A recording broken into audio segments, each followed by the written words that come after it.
مٹھڑاتے من ٹھار حمید مٹھڑاتے من ٹھار حمید ولیاں دی دستار حمید مٹھڑاتے من ٹھار حمید ولیاں دی دستار حمید مٹھڑاتے خواجہ قمردار لال پیارا خواجہ قمردار لال پیارا دل کا چین گزار حمید دل کا چین گزار حمید ولیاں دی دستار حمید مٹھڑاتے من ٹھار حمید ولیاں دی دستار حمید دریا دے دکھ مک جانے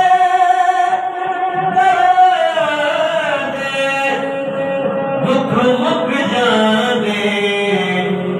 نوکراں دا غمخوار حمید نوکراں دا غمخوار حمید ولیاں دی دستار حمید مٹھڑاتے دکھیا کوئی ساتھ دے مارے دکھیا کوئی ساتھ دے مارے سن دے خوب پکار حمید سن دے خوب پکار حمید ولیاں دی دستار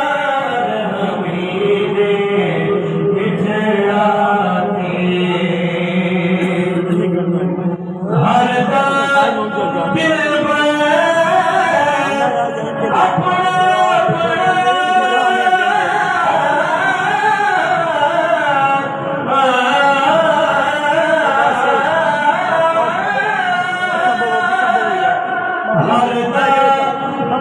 پر اپنا ہر دل پر اپنا ہر دل پر اپنا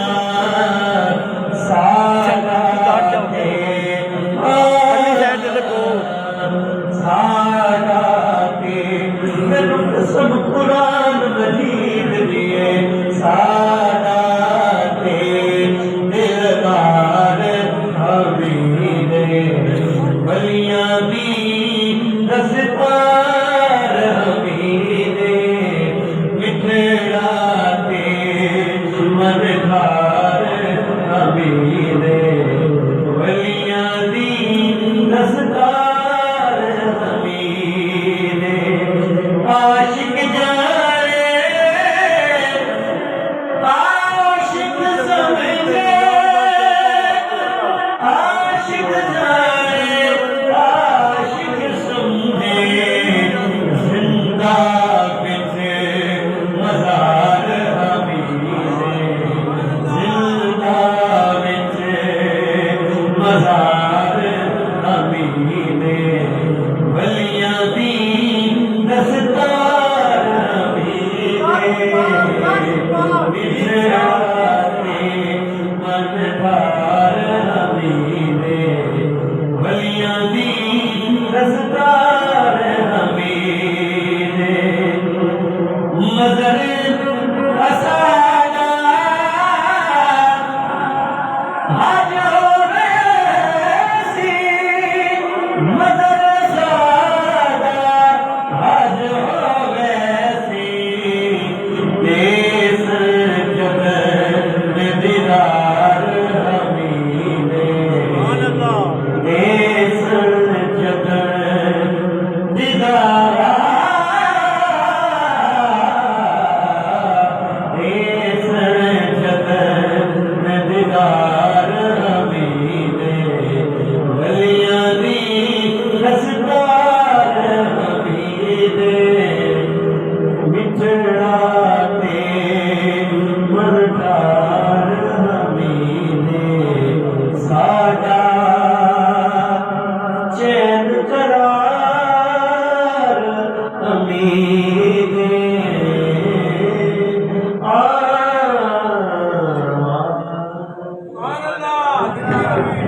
ساڈا صرف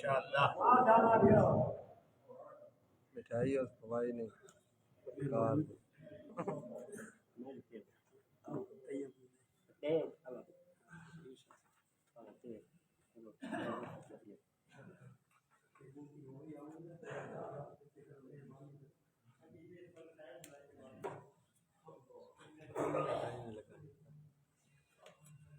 گفٹ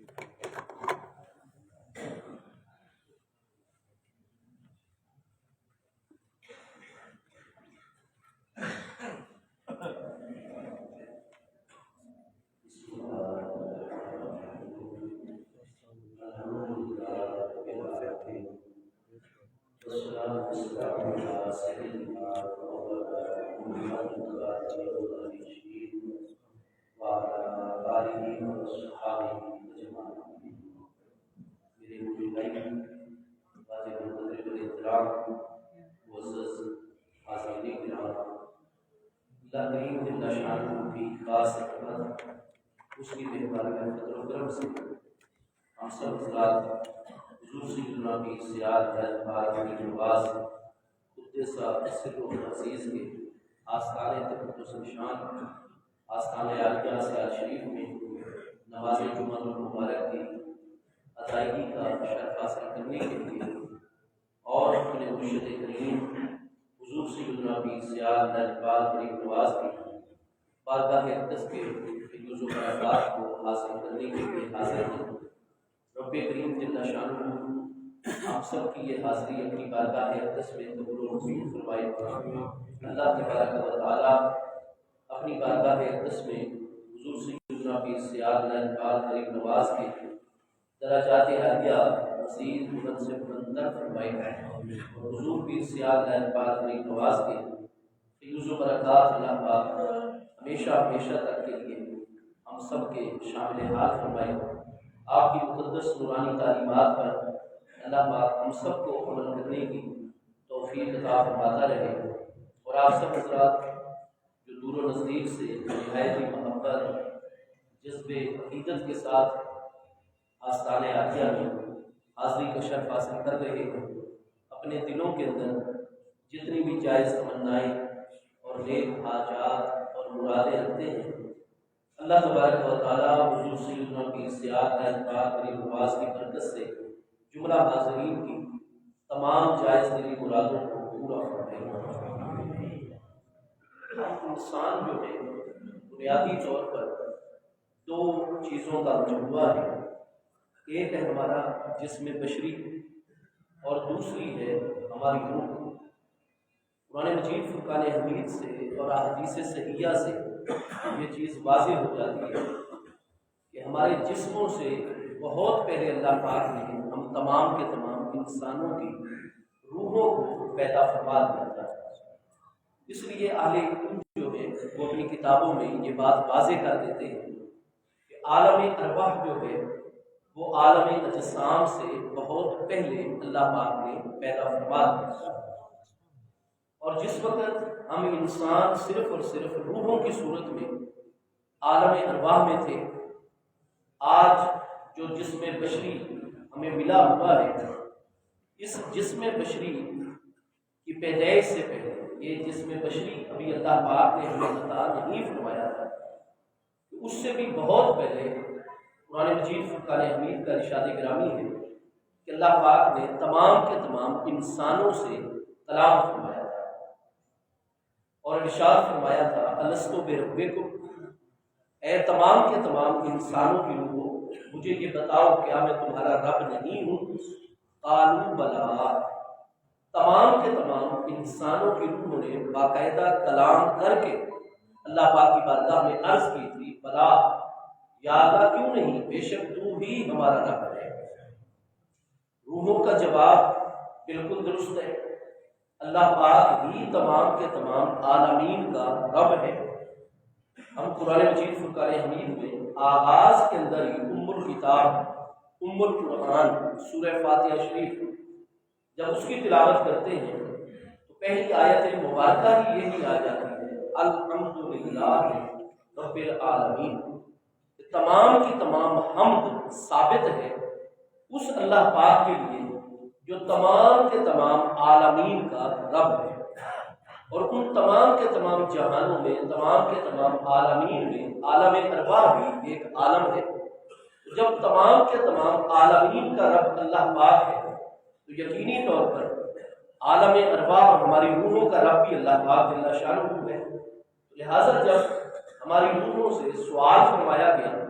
الستو بربکم، کیا میں تمہارا رب نہیں ہوں، تمام کی تمام روحوں نے جو باقاعدہ کلام کر کے قالو، قول کے ذریعے، بات کے ذریعے سے، بائی دا ورڈز، الفاظ کے ذریعے سے جواب عرض کیا بلا یا اللہ کیوں نہیں، بے شک تو ہی ہمارا رب ہے، تو روحوں کا جواب بالکل جو ہے وہ درست ہے۔ اللہ پاک کی تمام عالمین کا رب ہے، اللہ پاک کی عالم ارواح اور ہم انسانوں کی تمام روحوں کا رب ہے، لہذا روحوں کا جواب جو ہے وہ بالکل درست ہے۔ جب جواب تمام کی تمام روحوں کا درست ہے تو کسی بھی سوال کا صحیح اور درست جواب دینے کے لیے سب سے پہلے جواب دینے والے کے اندر 4 چیزوں کا موجود ہونا ضروری ہوتا ہے۔ سب سے پہلے مجیب کے اندر، مجیب کہتے ہیں جواب دینے والے کو، اور سائل کہتے ہیں سوال کرنے والے کو۔ تو جو جواب دینے والا ہے، مجیب ہے، سب سے پہلے تو اس میں سننے کی طاقت موجود ہو۔ اگر کوئی شخص ہم سے کوئی سوال کرے، ہم اس کے سوال کو اگر سن ہی نہیں سکیں گے تو پھر اس کو جواب کیسے دے سکیں گے؟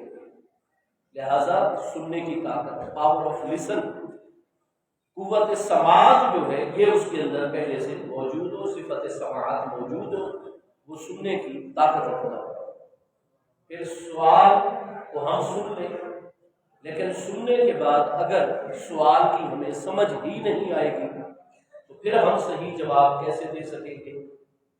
لہذا سننے کے ساتھ ساتھ جواب دینے والے کے اندر سمجھنے کی صلاحیت بھی موجود ہونی چاہیے، جس کو اہل علم فہم کہتے ہیں، ادراک کہتے ہیں۔ تو جب تک اس میں فہم و ادراک ہی نہیں ہوگا، سمجھنے کی صلاحیت اور طاقت ہی نہیں ہوگی تو پھر وہ صحیح جواب کیسے دے گا؟ سننے کی صلاحیت بھی موجود ہو، سوال کو سن بھی لیا جائے، سوال کی سمجھ بھی آ جائے، لیکن جس چیز کے متعلق سوال کیا جا رہا ہے اس چیز کے متعلق اگر معلومات بھی نہیں ہوگی، اس چیز کے متعلق جو مسئول عنہا چیز ہے، جس چیز کے متعلق سوال کیا گیا ہے، اگر اس چیز کے بارے میں بنیادی علم ہی نہیں ہوگا، بنیادی معلومات ہی نہیں ہوگی تو پھر اس چیز کے متعلق جواب دینے والا کیسے جواب دے سکے گا؟ لہذا سننے اور سمجھنے کے ساتھ ساتھ جس چیز کے متعلق پوچھا جا رہا ہے اس چیز کے متعلق جواب دینے والے میں بنیادی معلومات بھی اس کے پاس موجود ہو۔ اب سائل کے سوال کو ہم سن بھی لیں، اس کا سوال ہمیں سمجھ بھی آ جائے، متعلقہ چیز کے متعلق ہم بنیادی معلومات بھی رکھتے ہوں، لیکن اگر جواب دینا ہو بول کر، اور اگر جواب دینے والے میں بولنے کی طاقت ہی نہیں ہوگی، وہ کلام بھی نہیں کر سکتا ہوگا، تو پھر کیسے وہ جواب دے گا؟ اور اگر لکھ کر جواب دینا ہے، بائی ریٹن، تحریری طور پر جواب دینا ہے، تو جب تک اس میں رائٹنگ کی، کتابت کی، لکھنے کی صلاحیت اور طاقت موجود نہیں ہوگی، وہ کیسے لکھ کر جواب دے گا؟ لہذا تمام کے تمام وکلاء، تمام کے تمام حکماء اور تمام کے تمام دانشور اس بات کے اوپر متفق ہے کہ کسی بھی سوال کا صحیح اور درست جواب دینے کے لیے جواب دینے والے میں 4 چیزیں بنیادی طور پر موجود ہونی ضروری ہے۔ وہ سائل کے سوال کو سن بھی سکتا ہو، سمجھ بھی سکتا ہو، جس چیز کے متعلق سوال کیا جا رہا ہے اس کے متعلق بنیادی معلومات بھی رکھتا ہو، اور پھر اس میں کلام کرنے کی طاقت بھی موجود ہو۔ جب یہ 4 چیزیں ایٹ اے ٹائم اس کے اندر بیک وقت اس کے اندر موجود ہوں گی تو پھر وہ جواب دے سکتا ہے۔ اب قرآن پاک فرماتا ہے کہ اللہ پاک نے فرمایا الستو بربکم، کیا میں تمہارا رب نہیں ہوں؟ اور روحوں نے بالکل صحیح جواب دیا، یا اللہ تو ہمارا رب ہے۔ تو صحیح جواب تو تب دیا اللہ پاک کے سوال کا جب پہلے روحوں نے اللہ پاک کے کلام کو سنا، سننے کے بعد انہیں اللہ پاک کے سوال اور کلام مبارک کی سمجھ بھی آ گئی، انہوں نے سوال سن بھی لیا، سمجھ بھی لیا، پھر پتہ چلا کہ روح جو ہے عالم ارواح میں رہتے ہوئے اللہ پاک کی ذات، اس کی مبارک صفات، اس کی شان ربوبیت، ان چیزوں کا علم اور معرفت جو ہے ہماری روحیں رکھتی تھی. ابھی تو انہوں نے کہا بلا یا اللہ کیوں نہیں، تو ہی ہمارا رب ہے. اور پھر قرآن فرماتا ہے کالو بلا، قول کے ذریعے سے باقاعدہ بول کر روحوں نے جواب دیا یا اللہ کیوں نہیں، بے شک تو ہمارا رب ہے. نتیجہ یہ ہے کہ روحوں نے اللہ پاک کے کلام کو سنا بھی صحیح، سمجھا بھی صحیح. روح عالم ارواح میں رہتے ہوئے اللہ پاک کی ذات، صفات، ربوبیت کی معرفت اور علم بھی رکھتی تھی، اور باقاعدہ قول کرنے اور بات کرنے کی صلاحیت اور طاقت بھی روحوں کے اندر موجود تھی. اس لیے اسلام کی مقدس قرآن تعلیمات سے یہی بات واضح ہوتی ہے کہ اگر سننا جسم کا کام ہے تو جسم تو بھی اللہ پاک نے ہمارا پیدا ہی نہیں فرمایا تھا. جس وقت اللہ پاک نے فرمایا تھا لستو بربکم، ہمارا یہ جسم بشری، اس وقت تک تو ہمیں عطا ہی نہیں ہوا تھا. اگر سننا یہ اس جسم کا کام ہے تو جسم تو بھی اللہ پاک نے پہلے نہیں فرمایا تھا ہمارا. اگر بات کو سمجھنا جو ہے، فہم و ادراک کی قوت حاصل کرنا، اگر یہ جسم کا معاملہ ہے تو جسم تو ابھی خلق ہی نہیں ہوا تھا. اگر اللہ پاک کی ذات و صفات اور اس کی ربوبیت کا علم اور معرفت یہ جسم کا معاملہ ہے تو جسم تو ابھی مارز وجود میں نہیں آیا تھا. اگر کلام کرنا اور بات کرنا یہ جسم کے معاملہ ہے تو جسم تو ابھی ہمیں عطا ہی نہیں ہوا تھا. نتیجہ یہ نکلے گا کہ قرآن مجید فرقان حمید کا یہ مبارک مقام کہ اذ اخذ ربک من بنی آدم من ظہورہم ذریتہم واشہدہم علی انفسہم قال الست بربکم قالوا بلی. قرآن پاک سورہ اعراف کا یہ مقام بالکل واضح فرما دیتا ہے کہ سننا جسم کا کام نہیں ہے، سمجھنا جسم کا کام نہیں ہے. اللہ کی ربوبیت اور اس کی صفات اور ذات کا علم اور معرفت رکھنی یہ جسم کا کام نہیں ہے. کلام کرنا یہ جسم کا کام نہیں، کیونکہ یہ ساری چیزیں روح کے اندر پائی جا رہی تھی جبکہ جسم نہیں پیدا ہوا تھا. تو نتیجہ یہ نکلے گا کہ بالکل قرآن پاک یہ بات واضح فرما دیتا ہے کہ سننے کی طاقت ہے یا سمجھنے کی صلاحیت ہے، اللہ تعالیٰ کی ذات و صفات کا علم اور معرفت ہے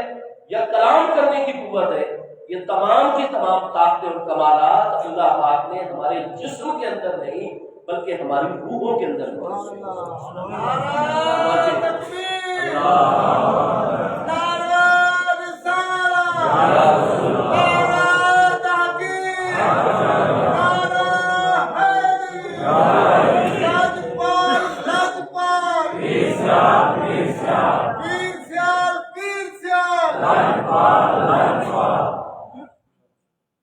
اسی چیز کو قرآن مجید فرقان حمید نے اور بھی بہت سارے مقامات پر واضح کیا ہے.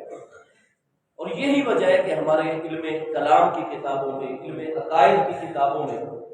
یہ بات آ جاتی ہے کہ اصل فاہم اور مدرک روح ہے. آپ علماء کی باتوں کو اگر ملاحظہ فرمائیں گے اور ہمارے اساتذہ کرام وقتاً فوقتاً طلباء کرام کے آگے یہ چیز واضح فرماتے رہتے ہیں.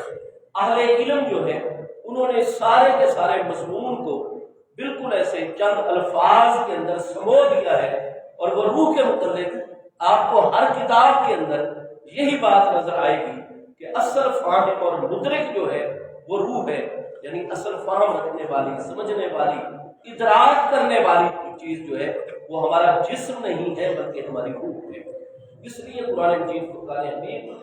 وہ جسم کی طرف بھی پوری توجہ کرنے کی تلقین فرماتا ہے، لیکن اس سے زیادہ جو ہے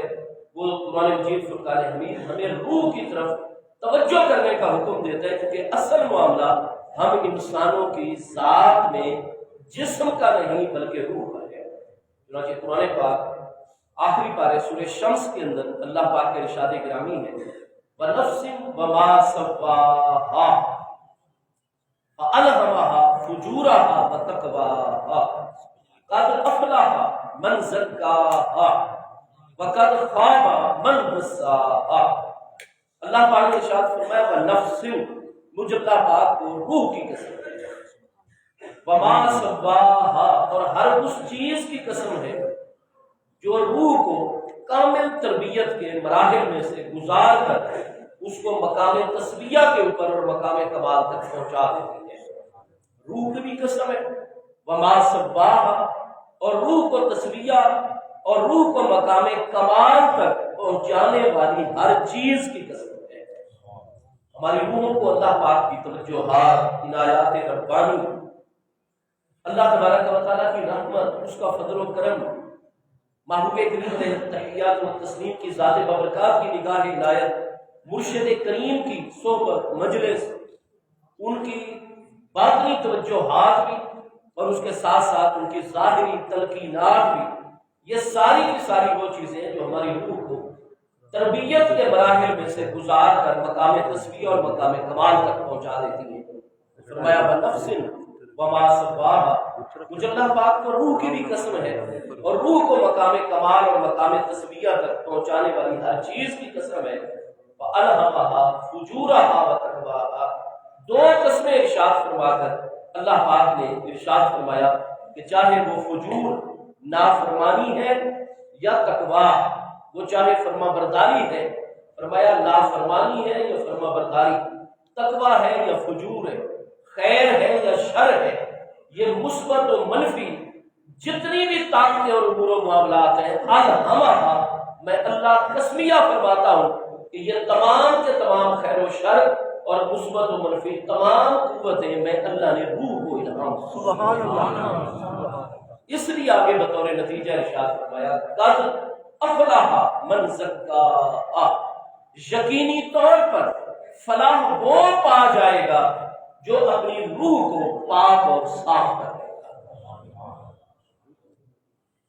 کیونکہ اصل جو معاملہ ہے وہ ذات انسان کے اندر ہماری روح کا ہے۔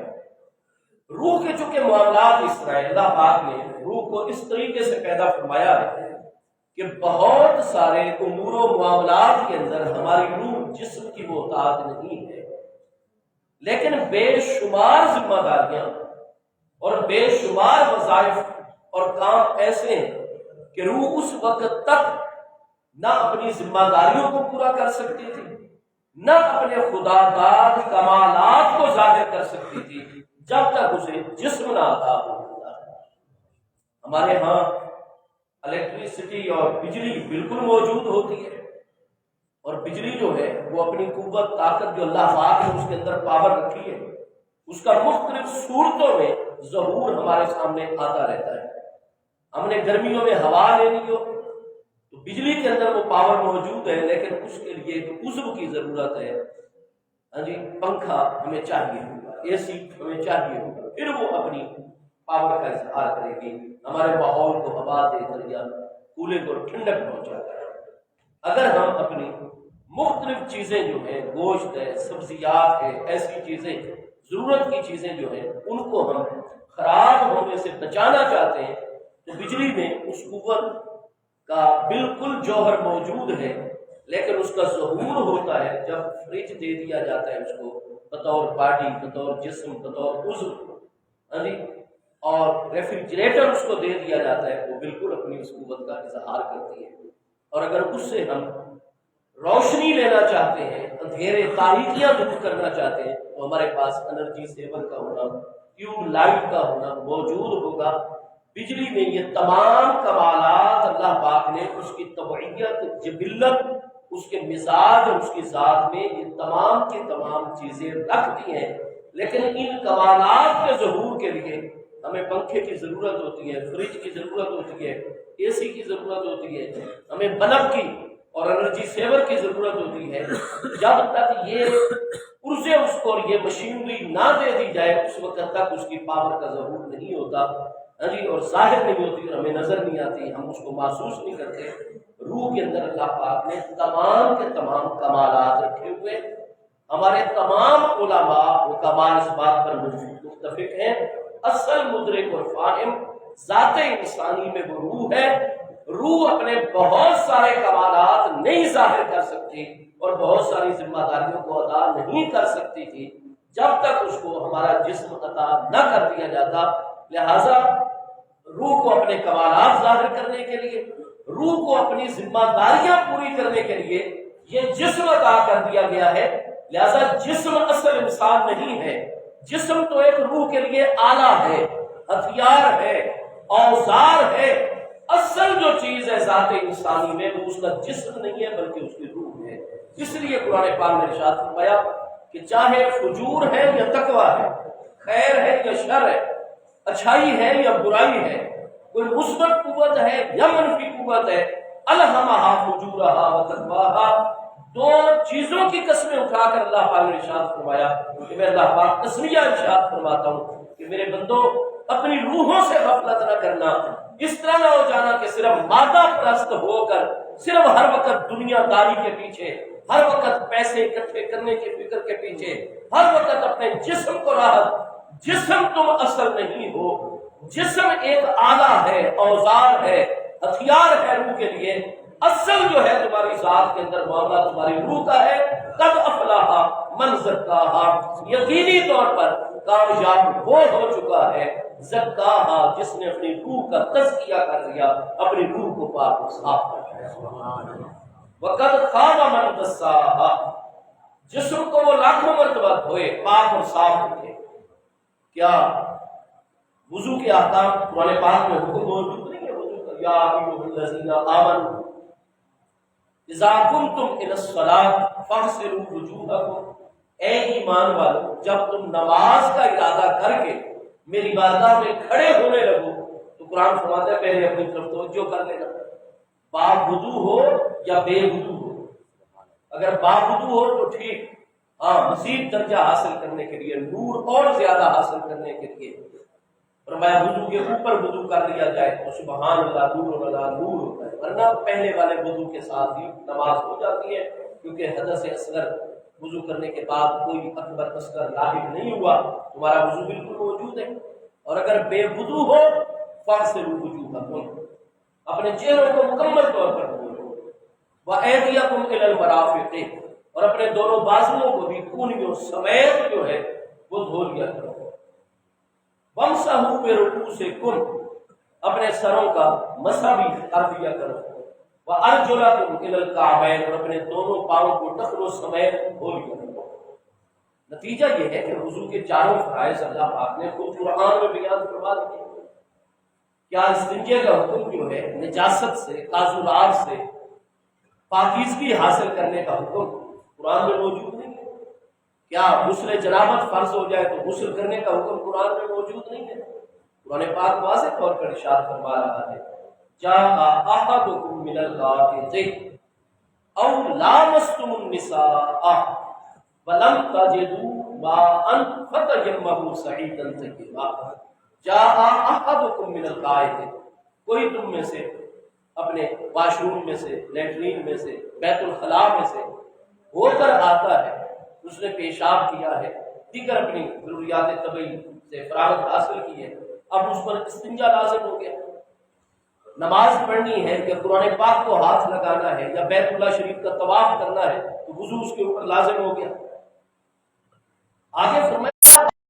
تم النساء، یا تم شادی شدہ ہو اور اپنے گھر والوں سے تم نے، اپنی بیوی سے تم نے جنسی طبعی ضرورت پوری کی ہے، تم پر غسل جنابت فرض ہو چکا ہے، تو فرمایا چاہے تم میں سے کوئی غائط اور بیت الخلاء میں سے ہو کر آئے، استنجا اس پر لازم ہوگا، وضو اس پر لازم ہوگا، لیتے ہو ادھر نماز کا ٹائم نکل رہا ہے، ادھر تمہارے پر غسل جنابت فرض ہے، وضو اور استنجا لازم ہو چکا ہے، لیکن ایک میل تک تمہیں چاروں طرف پانی نہیں ملتا، فتیمموا صعیدا طیبا، تو نماز کو قضا نہ ہونے دینا، میری بارگاہ کی حاضری میں ناغہ نہیں ہونا چاہیے، سستی نہیں ہونی چاہیے، فتیمموا صعیدا طیبا، پاکیزہ سے، پاکیزہ مٹی سے تیمم کر لینا اور میری بارگاہ میں حاضر ہو جانا، نماز پڑھنا۔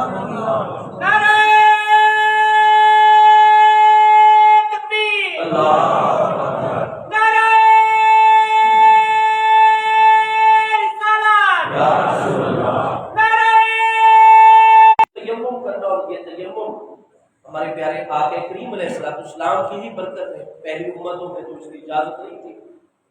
مسلم شریف کی پہلی جلد صفحہ 199 کتاب الصلاۃ ابواب المساجد میں حضور سیدنا ابو ہریرہ رضی اللہ تعالیٰ عنہ سے مروی حدیث صحیح ہے، ہمارے پیارے آقا کریم علیہ السلام نے فرمایا کہ 6 چیزیں ایسی ہیں جن کے ذریعے سے مجھے پہلے والے تمام کے تمام انبیاء کرام علیہ السلام پر فضیلت اور ان کے مقابلے میں مجھے خصوصیت عطا فرمائی گئی ہے۔ ان میں سے ایک یہ بھی ہے